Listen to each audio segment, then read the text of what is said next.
Hello lovely people, welcome to the Geek Cupboard. I am Penge and welcome to day 15 of the Geek Cupboard's Fes-tea-ve Advent Countdown 2021. So here we go, let's find little tea pocket number 15. Now it's not on our kind of first panel just there. Is it on second one? It is not, I think. Yes, there we go, I saw it. It's just there, it's on the third panel and there it is. So what do we have in store for us today? We've got lemongrass and ginger. Okay, let's get this out. So what does it say? It says, an uplifting lemony zing with a gingery rush. Okay, that sounds like a good combination of things. A nice sort of, nice refreshing lemony tea with a bit of a gingery hit behind it. Okay, yeah, absolutely. I am all for that kind of thing. It sounds very nice. So I think now all we need to do is go to the kettle. But there might be something a little bit different about the kettle. See if you can spot what that might be. And here we are with our lovely freshly brewed cup of lemongrass and ginger tea. And yes, you will have noticed that of course we have a new kettle now. So the kitchen works are almost complete. So we have got a new kettle in. So the old kettle was red because it matched the kitchen units. But now the new kitchen does not have red kitchen units anywhere at all. So yeah, we had to get rid of that. So old kettle has gone and new kettle, as you saw, has come in. I mean, new kettle has been in for a little while. It's been there for about a week, I think, ish. So, I thought it was time to update our kind of, stock kettle boiling footage. So there we go. A lovely new kettle has been used to brew this tea, which is very exciting. So yes, lemongrass and ginger tea. I mean, to look at it, it looks like a very yellowy sort of a green tea. I mean, to smell it, I can't smell anything from here. If I give it a proper smell, okay, there is a sort of a citrusy kind of a smell, like a very faint lemony smell, but I don't think it smells that strong. However, how does it taste? Let's give this a go.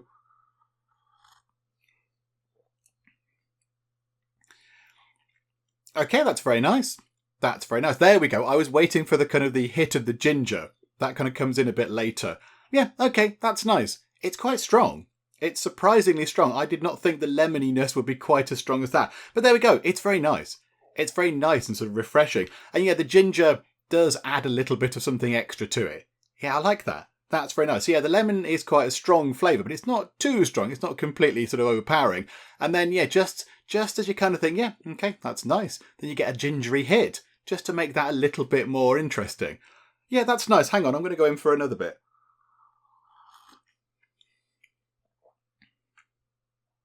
Yeah, that is very nice. That's very clean and crisp and refreshing, and it has a nice little bit of a pep to it. So it's got a little bit of kind of fire to it. Yeah, that's nice. That's a good thing to have. That would be really nice on a cold day. If you've been out on a walk or something and it's really cold, you come back in and you have a cup of this. That would be quite nice. Okay, there we go. Wonderful stuff. So let's go over to today's question, which comes from Thomas Bellino, possibly pronounced Bellino maybe, who asks, and it's a good question, who's your favourite Doctor from Doctor Who? Very good question. When I started watching Doctor Who, and I'm going to give my age away here, the Doctor that I watched was Sylvester McCoy. He was Sylvester McCoy, so there we go. You can instantly sort of age me with that with that reference. But I mean, I watched it back then because it was an exciting, scary space show with monsters and such like. I didn't really kind of pick up on the Doctor's mannerisms because I was only young back then. I didn't really kind of pick up on certain things that now I watch and think, oh yeah, look, the Doctor's dark and sinister or evil or whatever. Yeah, that kind of thing. Yeah, they're a bit angry or whatever. But yeah, I didn't pick up on that back then. That wasn't a thing that I kind of spotted back when I was younger. So it didn't really affect me. I just watched it because it had kind of aliens and a time-travelling man and there was, robot dog and it was all a bit silly and fun. And that's why I liked it back then. But yeah, so Sylvester McCoy, I grew up watching. But I mean, that was kind of coming toward the end of Doctor Who's original run. And it had gone, I think it's commonly accepted, a little bit off the rails at that point. That was when Doctor Who was not at the height of its power, shall we say. It was kind of very much on the way out. And, of course, they stopped it with Sylvester McCoy. So, yeah, I did watch some of my dad's old VHS cassettes. Go and ask your parents, kids. So, yeah, he had tapes of Tom Baker and John Pertwee. So I used to watch those. He had quite a few of the John Pertwee ones, I think. And then he had a lot of the Pertwee ones, and a few of the Tom Baker ones. But, yeah, so I watched those. And, again, it was a sort of doctor, doing stuff, and it was silly and exciting, and he was an alien, and there was, spaceships and monsters and silliness going on. And I really enjoyed them. I thought, yeah, it's great. I like Doctor Who. And, I got the idea of it. I wasn't just completely oblivious. I got the idea that he was a Time Lord and the TARDIS went through time and all that kind of stuff. So I knew what was going on. And then, of course, it stopped. And I maintained my love of Doctor Who, I suppose, when it wasn't on the air. Because Doctor Who went away, I think, was it the late 80s, early 90s, possibly. And then, it came back for the TV movie, which was all right. I mean, the Doctor, and it was good. The rest of it was a bit meh. And then it came back properly, as it were, as a proper series in 2005, which was very exciting. I was very, very excited. And I hadn't known Mrs. Penge that long back then. I mean, we'd known each other for a while, but not for, years and years and years and years. So yeah, when it came on, I was sort of really excited by it. And we lived together. We lived together at that point. So, I knew her well enough to live in the same place. But so I was there going, Doctor Who's going to be on the telly? And then she was sort of looking, going, what? I don't know what that is. What do you mean Doctor Who? What are you talking about? And I was like, you don't know what Doctor Who is? So, of course, I made her then watch Doctor Who. And yet she likes it. She loves Doctor Who now. It's brilliant. But yeah, so yeah, it was all very exciting. We've watched them all. We've watched all of the modern run of Doctor Who. And we have lots of Doctor Who stuff in the house, as you might expect. So clocks, mugs, as we've seen, clothes. We did a Doctor Who game on my birthday recently, where all four of us, so me and Mrs. Penge and the boy and the girl, all dressed up as different doctors. It was all arranged by Mrs. Penge, and we did a kind of sort of print your own escape room thing, which was Doctor Who based. So yeah, Mrs. Penge was the 9th Doctor, so she was Christopher Eccleston. The boy was David Tennant, so the 10th. I was the 11th, so I was Matt Smith, and then the girl was Jodie Whittaker's Doctor, the 13th. And I mean, she looked amazing. She looked amazing. We bought a proper outfit, like a proper licensed real outfit, but she looked properly the part. I mean, myself and Mrs. Penge did look a bit silly. The kids look fantastic as the doctors. Myself and Mrs. Penge, not quite so much. I did have a fez, that was fun. And braces and everything. But yeah, so there we go. So we are big fans, and we're currently watching all of Doctor Who with the boy.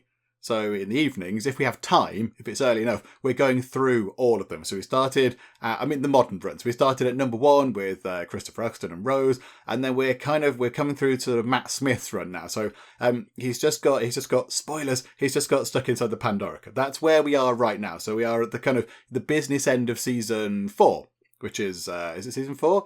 No, 5.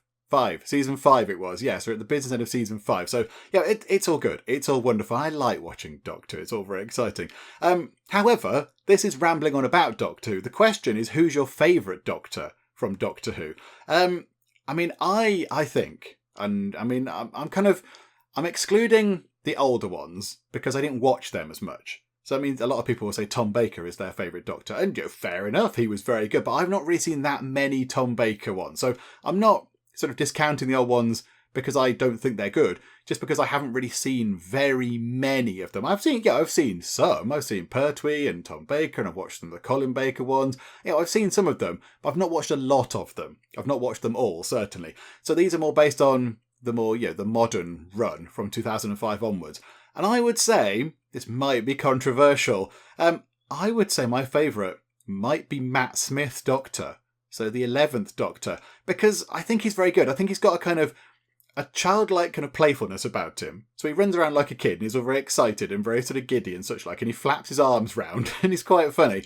But then he's got a kind of very good old man kind of seriousness about it, because of course the Doctor is old. He's whatever he is, 900 at that point. So he's kind of, he's seen a lot of things, and he's excited about the universe because it's a wonderful place. But when something serious happens, he does get proper serious about it, and he's got a good kind of old man serious kind of way of doing things, has Matt Smith.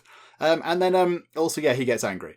He has proper furious sort of Time Lord anger, which I know loads of people say David Tennant's the best one. You don't see David Tennant get sort of angry as such like Matt Smith does. He gets angry at the end, David Tennant does, when he sort of realises that he has to regenerate and such like. But kind of Matt Smith gets grumpy at points throughout it, and I like that. I like the fact that he's just getting toward the end of his tether at points, and he's dealing with these people, and he's saving them again and again and again. And at points, he's just like, oh, for goodness sake, fine, nobody human has the right to talk to me today, kind of stuff. He gets really sort of grumpy and angry. I like that. I like that. I mean, I'm not saying I don't like the others. David Tennant's Doctor was brilliant. Christopher Eccleston, Doctor, wasn't around for long enough, I don't think. I did like him as well. He was quite angry. He got angry at points as well, but I think he'd seen, he was just come out of the Time War, so he saw a few things. So he was kind of a bit grumpy and sort of angry at points as well. I mean, Capaldi's Doctor was really funny. I thought he was really good. Kind of had a proper sort of mature sort of old man approach to things, but then occasionally did just go and do some very silly stuff because he wanted to be sort of a bit like a child occasionally. And Jodie Whittaker's Doctor, I think she's really good. I think she is very good. I think she has been, this is again controversial possibly, I think she hasn't been given the best scripts to work with. I think she is very good as an actress. She's very good. And we've seen in the sort of recent Flux episodes, some of the sort of things she did get to sort of deal with and act were really good. She was very good at some of the bits. But yeah, I think overall in her run, she has been let down by some not brilliant writing, shall we say. So it's not been great. But do you know what? It's fun. I've enjoyed it. I mean, yeah, the Flux finished recently. I thought that was a little bit all over the place. So that was a little bit kind of bonkers was the Flux. It was a lot going on in very little time. I thought perhaps maybe they could have, maybe it was planned to be sort of stretched out over, 8 or 9 episodes. It seemed a bit crammed into 6 episodes, which was a bit weird. But there we go. So it was all good. I like the Flux. And yeah, Jodie Whittaker's Doctor is good. I like the way she does things. And she's kind of a little bit madcap. She's a little bit sort of Matt Smith-esque in her kind of madcap running around and kind of being a bit wacky kind of stuff. But yeah, I think Matt Smith is my favourite Doctor. I think I would I'll name him as my favourite. But there we go. Hopefully that answers the question. And also hopefully it gives you an insight into sort of how much Doctor Who-y stuff there is around the house. There's pictures in the front room of the TARDIS and nice art kind of print thing and everything. So there's a lot of stuff around the place. We are all big fans of Doctor Who. So yes, thank you for asking that question. It was very, very good. But yeah, there we go. Matt Smith I think is my favourite Doctor. And that wraps things up for now. So I think what I'll do is I will go and finish my cup of tea, which is very nice. It's very lovely. And we will finish things up here. So for now, thank you very much for joining me for day 15 of the Fes-tea-ve Advent Countdown 2021. And I will see you next time. They've ripped my arms off, ripped my legs off. I mean, unfortunately they didn't rip anything else off. Yes, I'm off my face on mushrooms. Why, Lady Charlotte, I would certainly love to taste your cake. The King of the West is an idiot. I am off my face on mushrooms. I mean, asking me questions isn't going to be my strong point at the minute.